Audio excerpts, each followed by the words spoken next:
You ever just wonder what makes people tick? I mean, really tick. Especially those people who are just different. You know the type. They're charming, they're successful, but you get the feeling something's missing. Well, today we're going on a wild ride into that exact world with Jon Ronson's book, The Psychopath Test. Right out of the gate, the book hits you with this whopper of an idea. Now, the quote says sociopath, but the book really digs into the clinical idea of a psychopath. And it's this shocking theory. What if the traits that make someone a powerful leader are the exact same traits that land them on the psychopath spectrum? So Ronson basically dives headfirst into what he calls the madness industry. He's on a mission, right? He wants to find out if it's true.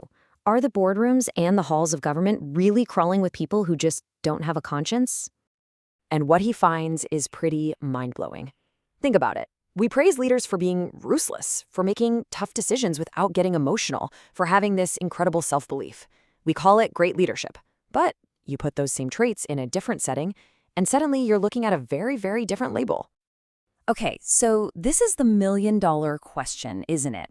If these people are hiding in plain sight, how do the professionals actually know? Well, it turns out there is a tool. A very specific, very powerful tool. You could almost call it a weapon. And this is where Ronson's journey leads him, to the absolute gold standard for diagnosing psychopathy. It's a checklist, and it's designed to take all these fuzzy personality traits and turn them into a cold, hard score. It's called the Hare checklist, named after the Canadian psychologist Bob Hare who created it. And this thing is the real deal. It's used in prisons, in courtrooms, all over the world to put a number on someone's capacity for things like manipulation, charm, and just pure cold-heartedness. So let's be clear about what we're talking about. The clinical definition is, well, it's chilling. This isn't about being crazy like in the movies. It's about fundamentally lacking the emotional wiring that lets the rest of us connect with each other, to feel for each other. Now look at some of these traits. Superficial charm, a massive sense of self-worth, being manipulative. Do any of these sound familiar? That's what Ronson discovers. Once you learn what to look for, you start seeing these things almost everywhere. It's kind of scary.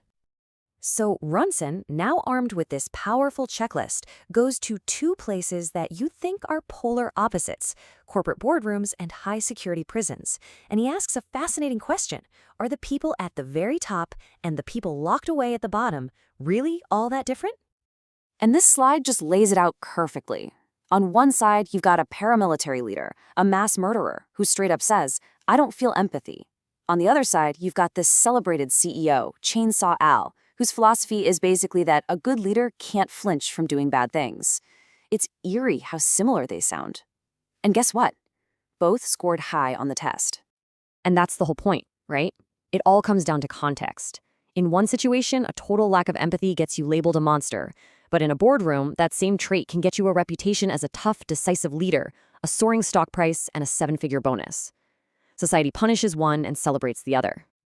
But just when you think Ronson has it all figured out, the story takes a huge turn. He starts to get this uneasy feeling about the checklist itself and about the whole industry of diagnosing people. He talks about how he became this amateur psychopath spotter, seeing the signs in literally everyone.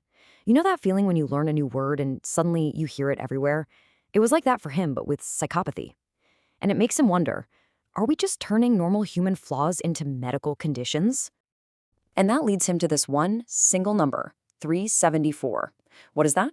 Well, that's how many official mental disorders were listed in the DSM, the Psychiatrist's Bible. He realized that the business of creating diagnoses was absolutely booming. I mean, this quote just says it all, doesn't it? It captures the absurdity of it. One of the people he talks to makes this exact point. Got a bit of road rage? Bam, that's a disorder. Have a bad habit? Well, there's probably a fancy Latin name for that too. Suddenly, we're all a little bit mad. And here's the real trap. That checklist is an incredibly powerful tool, no doubt. But it's also like that old saying, if all you have is a hammer, everything starts to look like a nail. The line between diagnosing a real problem and just slapping a label on everything gets really, really blurry. So this whole journey leads Ronson to a much more human conclusion. Maybe madness isn't this black or white thing. Maybe it's not an us versus them situation at all. And you know where this amazing insight comes from? Not from a doctor, but from an inmate in a high-security hospital. He's the one who tells Ronson that these traits aren't some alien thing. They're human traits, and we all have them, just in different amounts. So the real takeaway here seems to be that the line between sane and insane is incredibly fuzzy. A little impulsiveness, a bit of that grandiose self-worth, these things don't make you a monster. In fact, in the right dose, they might just make you a successful CEO. And in the end, Ronson leaves us with this really beautiful, compassionate idea. Our quirks, our anxieties, all the weird parts of us that don't fit neatly into a box, maybe they're not problems to be cured. Maybe they're the very things that drive us to create, to innovate, and to do amazing things. Which really just leaves us with this one big question to chew on. In a world that loves easy labels, how do we decide when a unique personality trait crosses over and becomes a disorder? And maybe more importantly, who gets to make that call? It's definitely something to think about.